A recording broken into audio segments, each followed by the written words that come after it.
I still remember the way she said it. Calm, icy. "We should keep it civil," she told me. "I've already talked to my lawyer. You can speak to him directly." At 66, after 41 years of marriage, that's how my wife ended it. No shouting, no tears, just paperwork. She expected me to walk into that meeting unprepared, to sit down quietly, nod politely, and sign away the life we built together. She thought I was just an old man, too tired to fight back. But what she didn't know is that I had already seen this coming. And when I walked into that lawyer's office, I didn't come alone. Before I share how everything turned around, I want to ask you something. Have you ever felt discarded, like your time was up simply because you got older? If you have, you're not alone. This story is for you. My name's Richard Bennett. I'm 66, retired aircraft mechanic, 41 years married, 3 grown kids. One dog named Milo who still waits by the door at 5:30 like I'm coming home from work. You'd think after all that time you'd sense when something's breaking. But no, sometimes endings don't scream, they whisper. It was a Tuesday. Sandra walked into the kitchen while I was flipping pancakes, something we always did on Tuesdays, same recipe, same skillet. But that night, her silence was louder than anything. She didn't sit, didn't smile, just looked at me and said, "I want a divorce. I've already spoken to a lawyer. You can call him tomorrow." Then she turned and walked back upstairs. No argument, no explanation, just gone. The butter hadn't even melted yet. You know what hit me hardest? Not the word divorce. It was how ordinary she made it feel. Like we were discussing groceries, not 41 years of life. I stood there holding a spatula, staring at a pan of pancakes I couldn't eat. And for the first time in a long time, I felt invisible. Have you ever had someone look through you like you weren't even there? If you have, I see you, and I hope you stay for what comes next, because I didn't disappear quietly.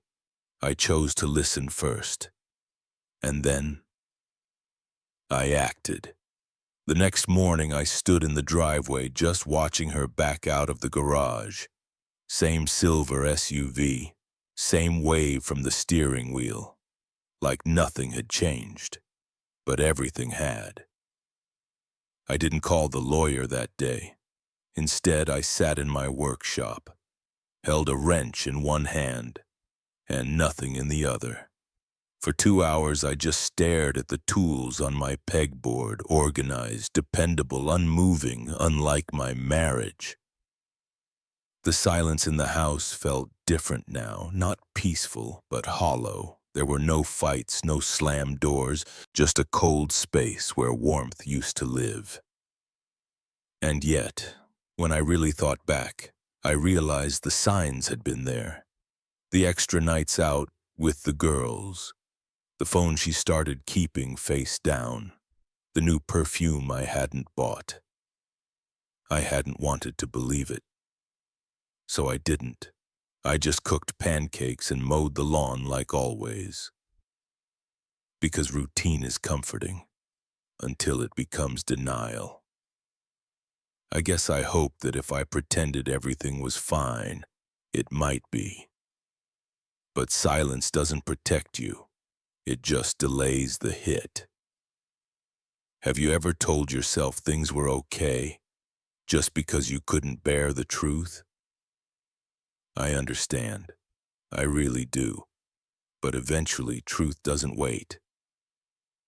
And when I finally made that call to her lawyer, I wasn't looking for peace, I was looking for the truth. Her lawyer's office was in a shiny downtown building. Glass walls, leather chairs, a view of the city that made you feel small on purpose. He greeted me with a polite smile, offered coffee I didn't take, and slid a folder across the table. Inside, proposed asset division, early drafts of settlement clauses, and a post-it note. Keep this simple, he's not the fighting type. I read that line 3 times. He's not the fighting type. That's what she thought of me. After 4 decades that I'd roll over, like a tired old dog who knew better than to bark. I kept calm, didn't flinch, didn't react. But when I got home, I started digging.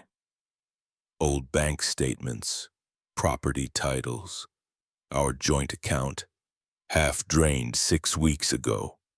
A cabin in Oregon I didn't know we owned, quietly deeded to her sister's name. It wasn't just divorce, it was a performance, a well-staged exit, and I was never meant to notice, just sign.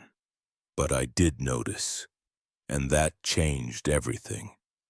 Have you ever been underestimated so badly it almost made you smile? That quiet smile, the one that says, "You have no idea what I'm capable of." Well, she was about to find out. I called my own lawyer the next morning, someone I trusted, a man I'd once fixed a transmission for 20 years ago. He owed me a favor, and more importantly, he respected me. We met over coffee, not in a glass tower, but in an old diner that still served pie by the slice. I laid out the papers, the drained accounts, the hidden cabin. He didn't say much, just nodded and wrote 1 sentence on a napkin. Request full discovery, freeze all marital assets. 2 days later, her lawyer called me. His tone had changed. Suddenly, they wanted to talk things through, to be fair. I wasn't angry, I wasn't loud. I was just prepared. Sandra came home that night and found me in the study, sorting paperwork. She asked, "Why are you doing this?" I looked up at her, calm, steady, and said, "Because I listened, and now it's my turn to speak." For once, she had no answer. You see, when a man stays silent, people assume he's weak. But sometimes he's just watching, waiting for the right moment to act. Have you ever been pushed to a point where your only option was clarity? No more begging, no more hoping, just facts and peace. The divorce finalized 6 weeks later. We split everything non-paper, but emotionally, I kept what mattered most, my dignity, my peace, and the quiet knowledge that I hadn't let her rewrite the story of our life without my voice in it. I sold the house, bought a small place near the lake.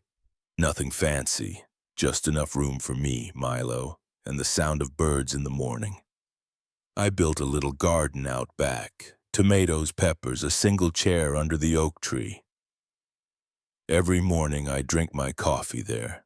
No phone, no lawyer, just the sun and the silence. And I don't feel bitter, not anymore. People think revenge has to be loud, but sometimes it's just this. Living well when they expected you to fall apart. Sandra sent me a card last month. No apology, just hope you're well. I didn't reply, not out of spite, but because I am well. Have you ever found peace in the quiet after the storm passed?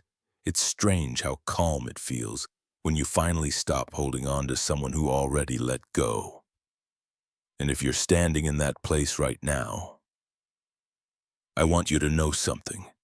You're not alone, and you're not finished. She thought I'd fade quietly. She thought I was too old, too tired, too soft to fight back. But what she forgot is that with age comes something sharper than anger, clarity, and I used it. not to destroy her, but to rebuild myself. I didn't raise my voice, I didn't throw punches, I just told the truth and let it stand on its own. That was enough. So if you're sitting in silence right now, wondering if your best years are behind you, I promise you, they're not. Sometimes the most powerful thing an old man can do is keep his head high when others expect him to break. Have you been through something like this? A moment that stripped you down, then slowly built you back? If so, I'd love to hear your story. Leave me a comment. Tell me how you made it through. And if this story meant something to you, stick around. Next time I'll share how a man I met at the DMV changed the way I see second chances. Take care of yourself tonight. You matter more than you know.